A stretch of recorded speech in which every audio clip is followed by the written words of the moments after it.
कशमकश होगी उसमें दिखाई देंगे। जी। जी।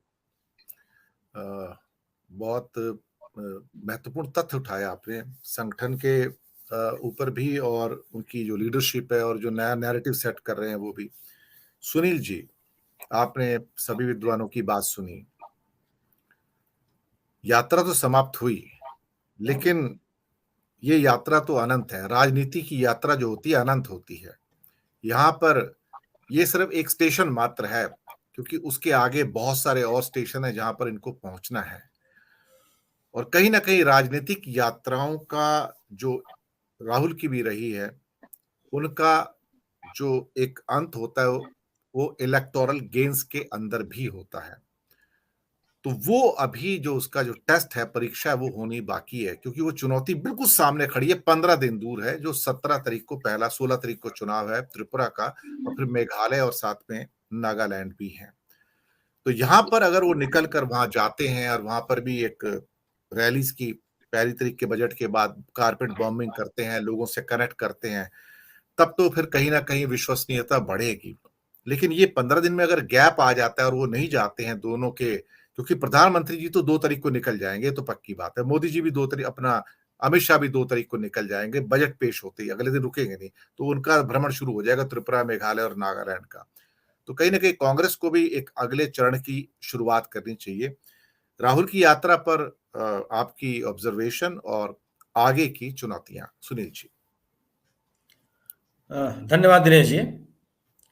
किसी एक राजनीतिक कार्यक्रम से किसी राजनीतिक क्रांति की आप उम्मीद नहीं कर सकते, न कभी हुआ है न कभी होगा। एक बड़ा राजनीतिक कार्यक्रम राहुल गांधी ने चलाया, और इस राजनीतिक कार्यक्रम ने इस देश के राजनीतिक विमर्श को बदला है। अगर आप चुनाव के हिसाब से भी कि राजनीतिक चुनाव में क्या परिणाम आते हैं, उसके आधार पर भी इसका मूल्यांकन करना बहुत जल्दीबाजी होगी। लेकिन अगर आप इसका शुरुआती अध्ययन करना शुरू करें, तो अगर मार्क्सवादी कम्युनिस्ट पार्टी जैसी पार्टी, जिसके पास लगभग 43% वोट है त्रिपुरा में, अगर वो कांग्रेस को अपना सहयोगी संगठन अपनी तरफ से बना लेती है, तो इस बात का संकेत है कि कांग्रेस की विश्वसनीयता बढ़ी है। कांग्रेस को लोग स्वीकार करने के लिए आगे बढ़े हैं, अपनी तरफ से आगे बढ़े हैं।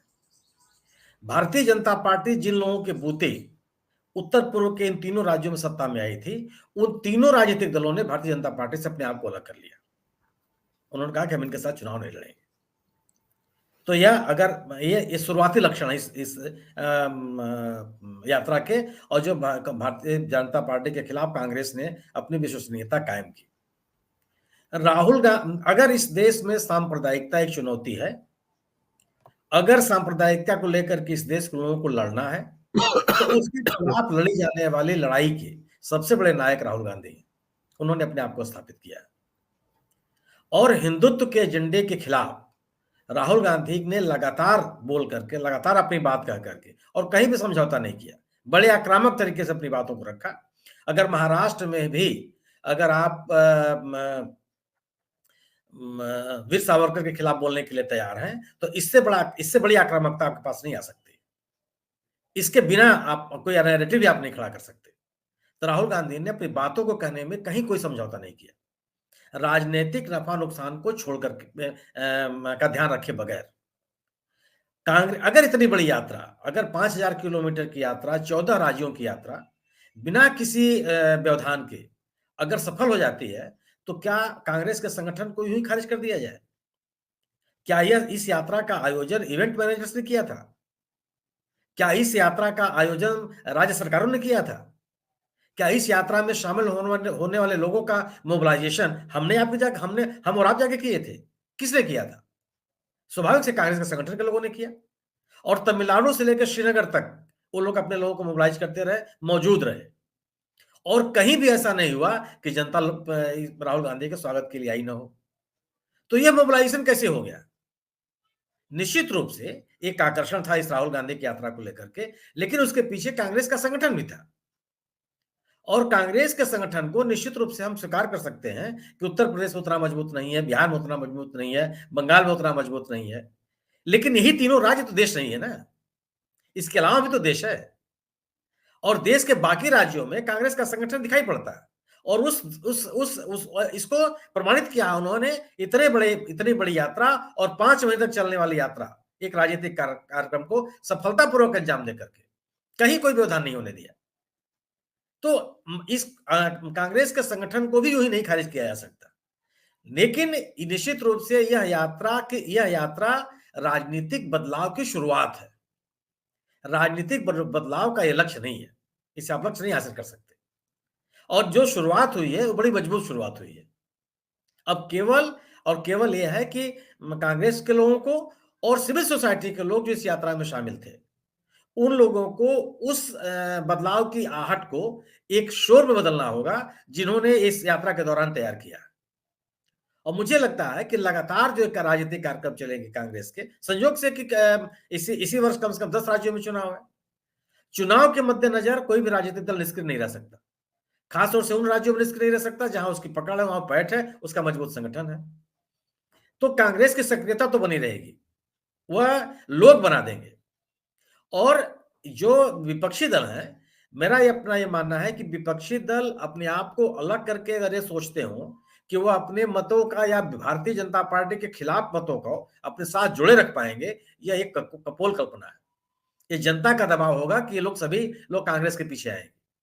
और मेरा यह मानना है कि कांग्रेस के खिलाफ लड़ने के लिए अगर कोई भी विपक्षी दलों का गठबंधन बनता है, अगर उसमें कांग्रेस शामिल नहीं है, तो वह गठबंधन भारतीय जनता पार्टी के समर्थन के लिए बनता है। कि आज लोगों के मन में, जो अगर आप लोगों से आप बात कीजिए, लोगों के मन में है कि कांग्रेस मजबूती के साथ इस सरकार से लड़ रही है। कांग्रेस को डराने के लिए, धमकाने के लिए, राजनीतिक कार्यक्रमों से पीछे हटने के लिए, बेईमान, शैतान और स्कैम में शामिल होने के तमाम आरोपों के लगाने के बावजूद कांग्रेस डट करके और आंख में आंख मिला करके सरकार के सामने खड़ी रही। गोया कि यह स्थापित नहीं होने पाया कि यह पूरा का पूरा जो कांग्रेस, पूरी की पूरी जो कांग्रेस पार्टी है, यह सत्ता में रहने के दौरान जनहित में किसी काम को नहीं किया। विपक्ष में रह करके भी यह जनहित से जुड़ी हुई नहीं है, बल्कि केवल चोरों और बेईमानों का एक संगठन है। इस पूरे के पूरे नरेशन को राहुल गांधी ने खत्म कर दिया। और अन्य विपक्षी दलों की तुलना में अकेली पार्टी और अकेला नेता, जो इस सरकार, तमाम केंद्रीय एजेंसियों का डर, सब तो ही कहते हैं ना कि डर है, सीबीआई आ जाएगी, कौन आईडी आ जाएगी, कि ईडी आ जाएगी, क्या आ जाएगा।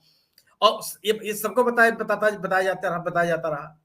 ईडी को बार बार बुला करके बताने की कोशिश की गई कि देखिए कितने भ्रष्टाचार में सब शामिल हैं, बावजूद इसके राहुल गांधी ने अपने कदम पीछे नहीं खींचे। और यह मुझे लगता है कि मजबूत संदेश दिया राहुल गांधी ने। और भारतीय जनता पार्टी के खिलाफ जो भारतीय जनता पार्टी की जो राजनीति का तौर तरीका है, उसको चुनौती दी है कि आप समाज को बांट करके राजनीति करने की जो आपकी कोशिश है, वह कोशिश देश हित में नहीं है। और इस संदेश को लोगों ने स्वीकार किया है।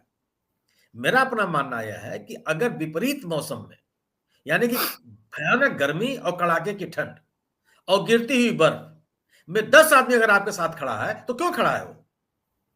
क्या इतने 1 लाख लोगों को आप एमपी एमएलए बना देंगे? इतने लोगों को कहां ले जाएंगे आप? और क्या ये लोग ऐसे लोग हैं जो प्रायोजित तरीके से लाए गए हैं?